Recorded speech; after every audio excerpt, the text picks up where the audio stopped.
Welcome guys. आज हम चंगी मूवी को एक्सप्लेन करने वाले हैं जो कि 2023 में रिलीज हुई है और ये मूवी कोरिया की ब्लॉकबस्टर्स मूवीज में से एक है। ये कहानी है 2035 की, जहां अर्थ पर सभी रिसोर्सेज खत्म हो गए हैं और इसीलिए हमारे साइंटिस्ट ने किसी दूसरे प्लेनेट पर लाइफ खोज ली है। लेकिन वहाँ कुछ रोबोट्स हैं जो ये नहीं चाहते कि इंसान इस ग्रह पर आकर रहे और इसीलिए इंसानों और उन रोबोट्स के बीच एक जंग छिड़ जाती है। अब उन रोबोट्स से लड़ने के लिए इंसान भी कुछ एडवांस रोबोट्स बना रहे हैं। इसके बाद हम देखते हैं कि एक जगह पर बहुत सारे रोबोट्स पड़े हुए थे। उन्हें देखकर ऐसा लग रहा था कि वहाँ कोई भयंकर लड़ाई हुई है।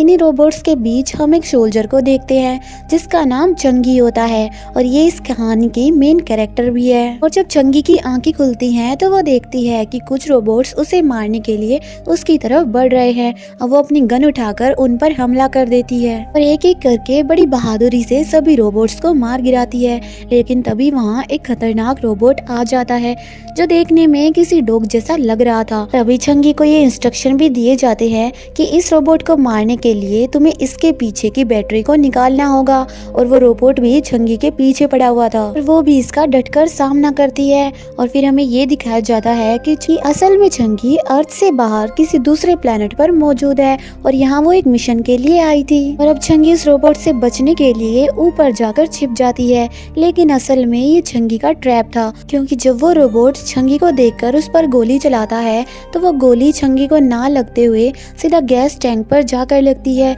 जिससे वहाँ बहुत बड़ा धमाका होता है और बहुत सारे पत्थर आकर उस रोबोट पर गिर जाते हैं। ये इस मौके का फायदा उठाकर चंगी उस पर बंदूक तान देती है, लेकिन तभी उसकी नजर एक छोटी सी डोल पर पड़ती है जिससे वो उसे शूट नहीं कर पाती और तभी वो रोबोट उसे गोली मार देता है, जिससे चंगी की 2 उंगलियां टूट जाती है और यहाँ वो रुक जाती है। और इसके बाद हमें पता लगता है कि ये कोई असल वॉर नहीं थी, बल्कि ये तो चंगी का एक रोबोट था जो कि एक टेस्टिंग का हिस्सा था। अब तभी उस लैब में कुछ साइंटिस्ट आते हैं। वो साइंटिस्ट कहते हैं कि ये हमेशा इसी पॉइंट पर आकर रुक जाती है। पता नहीं क्यों इसे क्या सूझा कि ये इससे आगे लड़ ही नहीं पाती और हार जाती है। और फिर वहाँ कंपनी की लीडर आती है जो इन सबको कहती है कि आज हमारे पास कुछ आर्मी ऑफिसर्स आ रहे हैं और इसीलिए हमें काम को यही रोकना होगा। और फिर वो चंगी के रोबोट को एक्टिवेट करके वहाँ से ले जाते हैं और वो चंगी को ले जाकर उसकी बॉडी के सारे पुर्जे अलग कर देते हैं। सिर्फ उसके ब्रेन को ही इंटरव्यू वाले रूम में लेकर जाते हैं और जब ऑफिसर्स वहाँ आते हैं तो उनके सामने ये कंपनी अपनी प्रेजेंटेशन देती है। वो बताते हैं कि इस साल यानी कि 2135 में अर्थ में सारे रिसोर्सेज खत्म हो चुके हैं और इसीलिए हमें जीने के लिए किसी दूसरे प्लेनेट पर जगह बनानी होगी। लेकिन वहाँ पर कुछ रोबोट्स थे जो नहीं चाहते थे कि इंसान यहाँ आकर रहे और इसीलिए ही इंसानों के और रोबोट्स के बीच में एक जंग छिड़ गई है जिसका नाम है एड्रियन वॉर। और उन रोबोट्स से लड़ने के लिए ये लैब एक अच्छी फाइटर रोबोट्स बना रही है जो कि उनका सामना करके उन्हें हरा देंगे। यहाँ हमें ये बताया जाता है कि ये जंग कई सालों से छिड़ी हुई है और इस जंग में कोरिया की तरफ से एक बहुत ही जाबाज सोल्जर होती है जिसका नाम चंगी होता है।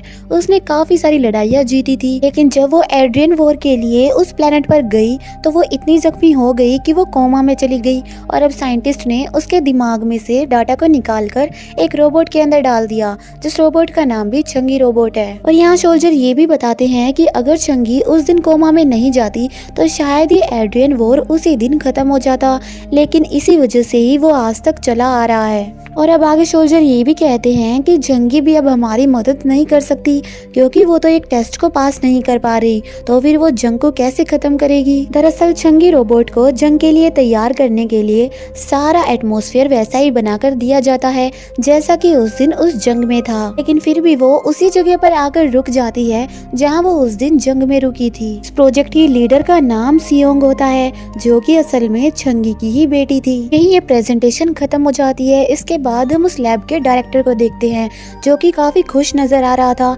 अब वो उस लैब के लीडर के पास जाता है और उसे कहता है कि अगर चंगी ने इस टेस्ट को पास कर लिया तो आर्मी हमसे काफी खुश हो जाएगी और वो हमारे रोबोट्स को जंग में भी शामिल कर लेंगे, जिससे हमें काफी फायदा होगा। सियोंग कहती है कि आज यहाँ प्रेसिडेंट भी आने वाले हैं और इसके बाद वो चंगी के रोबोट के पास जाती है। यहाँ वो उसके दिमाग से उसके माइंड को निकाल देती है और उस रोबोट को तोड़ देती है। इसके बाद जब वो रूम से बाहर आती है तो वो कंपनी के एक वर्कर को बताती है कि चंगी असल में मेरी मोम है और जब मैं छोटी थी तो मुझे कैंसर हुआ था और इस कैंसर को ठीक करने के लिए डॉक्टर्स ने ढेर सारी फीस मांगी थी। मेरे इलाज के लिए पैसे इकट्ठा करने के लिए मेरी मोम हर एक जंग में जाया करती थी। और ये सब कहने के बाद अब वो अपने अगले टेस्ट के लिए निकल जाती है और इस अगले टेस्ट में इंसानों और रोबोट्स के बीच के फर्क को देखा जाना था। सियोंग जब ट्रेन में बैठी हुई थी तो वो अपनी मोम जंगी के बारे में ही सोचती है और यहाँ हमें एक पास्ट की फ्लैशबैक दिखाई जाती है। यहाँ हमें सियोंग के बचपन का वक्त दिखाया जाता है। यहाँ जंगी जंग में जाने वाली थी और वही दूसरी तरफ सियोंग भी ऑपरेशन के लिए जा रही थी। यहाँ जंगी उसे कहती है कि मैं जंग से लौटते ही तुमसे जरूर मिलूंगी और अपना ख्याल रखना। और अब कहानी वापस से प्रेजेंट टाइम में आती है। यहाँ सियोंग एक डॉक्टर के पास आई थी। डॉक्टर उसे बताते हैं कि तुम्हारे लंग्स का कैंसर बढ़ता जा रहा है। मैंने भले ही तुम्हारे लंग्स का ऑपरेशन करके कैंसर को निकाल दिया हो, लेकिन अब भी वो मौजूद है और कैंसर तुम्हारी बॉडी में इतना बढ़ चुका है कि तुम्हारे पास सिर्फ अपनी जिंदगी के 2 महीने ही हैं। और इस पर मैं तुम्हें एक एडवाइस भी देना चाहता हूँ कि तुम्हें अपने दिमाग का डेटा किसी रोबोट में डलवा देना चाहिए। और ये सुनकर लीडर वहाँ से चली जाती है। उसके जाने के बाद हमें पता चलता है कि वो डॉक्टर भी असल में एक रोबोट है। इसके बाद में फिर से पास्ट का सीन दिखाया जाता है जहाँ हम देखते हैं सियोंग की नानी के पास कोरोइड कंपनी के लोग आए थे। वो उससे एक एग्रीमेंट पर साइन करवाते हैं जिसमें ये लिखा था कि जंगी की मौत के बाद उसके दिमाग का सारा डाटा निकालकर हम एक एआई में डालने वाले हैं, जिससे वो एआई जंग में लड़कर इस जंग को खत्म कर देगा। फिर यहाँ वो सियोंग की पढ़ाई का सारा खर्चा खुद उठाने की बात करते हैं और ये सुनकर सियोंग की नानी उस एग्रीमेंट पर साइन कर देती है। और अब कहानी फिर से प्रेजेंट टाइम में आती है जहाँ हम सियोंग को उसी लैब में देखते हैं और यहाँ कंपनी का डायरेक्टर चंगी के पैर में एक गोली मार देता है, क्योंकि ऐसा करने से वो उसके दिमाग के वो हिस्से को निकालना चाहते थे जिसमें वो काफी बहादुर थी और डटकर सारी जंग में लड़ा करती थी। और गोली लगते ही चंगी के दिमाग का वो हिस्सा काम करने लगता है जो आज तक कभी भी काम नहीं कर पाया था। ये देखकर डायरेक्टर उस हिस्से को येलो मार्क कर देता है। इसके बाद उस कंपनी में प्रेसिडेंट आ जाते हैं और डायरेक्टर और सियोंग प्रेसिडेंट से मिलने के लिए जाते हैं, लेकिन सडनली डायरेक्टर फ्रीज हो जाता है और यहाँ हमें पता चलता है कि डायरेक्टर भी असल में एक रोबोट है। और फिर ये दोनों प्रेसिडेंट के पास जाते हैं। यहाँ प्रेसिडेंट इन्हें ये बताते हैं कि मुझे ये सुनने को मिला है कि एड्रियन वॉर खत्म होने वाला है और इसीलिए तुम्हारी कंपनी को किसी एआई मिशन पर काम करने की कोई जरूरत नहीं है। जल्द से जल्द इस चंगी प्रोजेक्ट को बंद कर दो और अब तुम्हें ऐसे रोबोट्स को बनाना चाहिए जो लोगों के साथ उनके घरों में रहे और उनके डेली के काम करे। प्रेसिडेंट उन्हें ये भी बताते हैं कि सालों पहले मैंने अपने दिमाग के डेटा से एक रोबोट बनाया था और जो और कोई नहीं बल्कि डायरेक्टर है, यानी कि डायरेक्टर वो रोबोट है जिसे प्रेसिडेंट ने बनाया था। और अब प्रेसिडेंट एक बटन दबाकर डायरेक्टर के रोबोट को एक्टिवेट कर देते हैं और वहाँ से चले जाते हैं। और इसके बाद वो दोनों फिर से जंगी का टेस्ट लेने लगते हैं जहाँ हम देखते हैं कि जंगी फिर से उसी पॉइंट पर आकर रुक जाती है जहाँ वो अब तक रुकती आई थी। और ये देखकर डायरेक्टर को इस बार काफी गुस्सा आ जाता है क्योंकि उसकी सारी मेहनत खराब होने वाली थी। इसके बाद वो उस रोबोट को लेकर इंटरव्यू वाले रूम में जाता है और वहाँ वो जंगी का एक हाथ काटने को बोलता है क्योंकि वो ये देखना चाहता था कि वो येलो वाला हिस्सा कितनी देर तक काम करता है। और इसके बाद वो उस रूम में जाकर चंगी के पैर पर बहुत सारी गोलियां चला देता है। फिर डायरेक्टर उन सबको चंगी रोबोट को एक्टिवेट करने का बोलता है, लेकिन सियोंग ऐसा नहीं होने देती और ये देखकर डायरेक्टर को काफी गुस्सा आता है। वो बाहर आकर सियोंग पर गन तान देता है और उसे डराकर उसे एक्टिवेट करने का बोलता है, लेकिन वो ऐसा कुछ भी नहीं करती। और तभी वहाँ एक ऑफिसर आ जाती है जो डायरेक्टर को कहती है कि तुम्हें प्रेसिडेंट ने बुलाया है। उसके वहां से जाने के बाद सियोंग उन सारे ऑफिसर्स को बोलती है कि हमें इस प्रोजेक्ट को जल्द से जल्द बंद करना होगा क्योंकि ये प्रेसिडेंट के ऑर्डर्स हैं और आप इस रोबोट का सारा डेटा लाकर मुझे दे दीजिए। अब जब सियोंग एक रूम में जाती है तो वो देखती है कि जंगी का एक बहुत ही गंदा रोबोट बनाया जा चुका है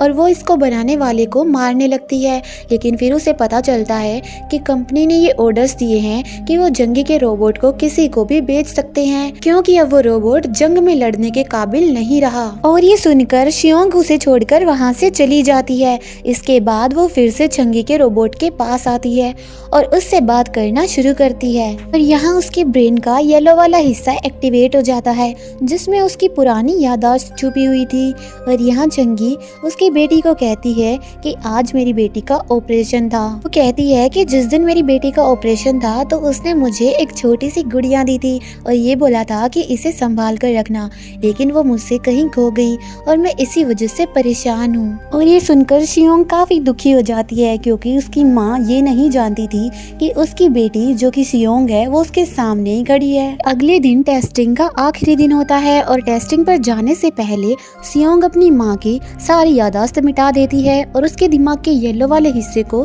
काफी हद तक कम कर देती है। और इसके बाद टेस्टिंग शुरू हो जाती है उसी तरह से जैसे हर रोज हुआ करती थी, लेकिन एक बार फिर से जंगी रोबोट उसी जगह पर आकर रुक जाती है। डायरेक्टर को यहाँ पर थोड़ा सा शक होता है, इसलिए वो रिकॉर्डिंग को फिर से देखता है और यहाँ उसे पता चलता है कि जंगी को गोली नहीं लगी थी, लेकिन फिर भी वो मरने की एक्टिंग कर रही थी। तो वो जल्दी से इमरजेंसी अलार्म बजा देता है और उधर जंगी बिल्कुल ठीक थी और वो एक एक करके सबको मारना शुरू कर देती है। अलार्म बजने के कारण वहाँ पर पुलिस आने लगती है जो कि रोबोट पुलिस थी। अब जंगी एक रूम में जाती है और वहाँ जाकर वो देखती है कि वहाँ पर उस जैसे हजारों रोबोट थे और वो वहाँ खड़ी उन सबको देख ही रही थी कि तभी वहाँ कुछ फाइटर रोबोट आ जाते हैं जो जंगी को पहचान लेते हैं। लेकिन जंगी डटकर इन सबका सामना करती है और देखते ही देखते यहाँ एक भयंकर लड़ाई शुरू हो जाती है और फिर रोबोट पुलिस भी वहाँ पहुंचकर जंगी से लड़ने लगते हैं। लेकिन तभी एक रोबोट जंगी को पकड़ लेता है और वो उसे मारने ही वाला था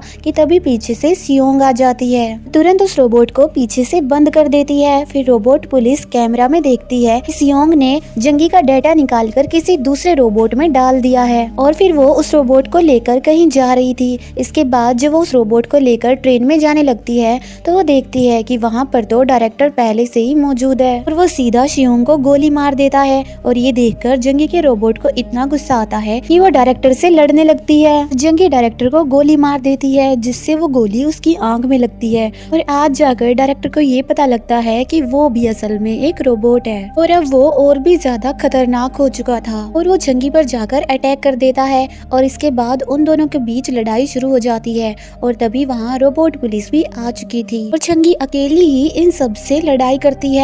और तभी थोड़ी देर बाद ट्रेन का एक हिस्सा टूटने लगता है और जहां डायरेक्टर और जंगी दोनों ट्रेन से नीचे गिरने लगते हैं, लेकिन वहां शियोंग टाइम पर पहुंच जाती है और वो जंगी को बचा लेती है और इसके बाद डायरेक्टर नीचे गिरकर मर जाता है। तब शियोंग जंगी के रोबोट से कहती है कि तुम यहाँ से चली जाओ क्योंकि बाकी लोग यहाँ पर किसी भी टाइम पहुँच सकते हैं और वो तुम्हें नहीं छोड़ेंगे और अब तुम तुम्हारी जिंदगी अपने हिसाब से जीने के लिए आजाद हो। और फिर दोनों माँ बेटी आखिरी बार गले मिलती हैं और इसके बाद जंगी वहाँ से भाग जाती है अपनी जिंदगी अपने हिसाब से जीने के लिए और बार बार इस लैब की टेस्टिंग से भी आजाद हो चुकी थी। और इसी के साथ ये मूवी यहीं पर एंड हो जाती है। अगर आपको ये वीडियो पसंद आई हो तो इसे लाइक और शेयर करके चैनल को सब्सक्राइब करना बिल्कुल मत भूलना। मिलते हैं आपसे नेक्स्ट वीडियो में, तब तक के लिए bye bye and finally thank you for watching.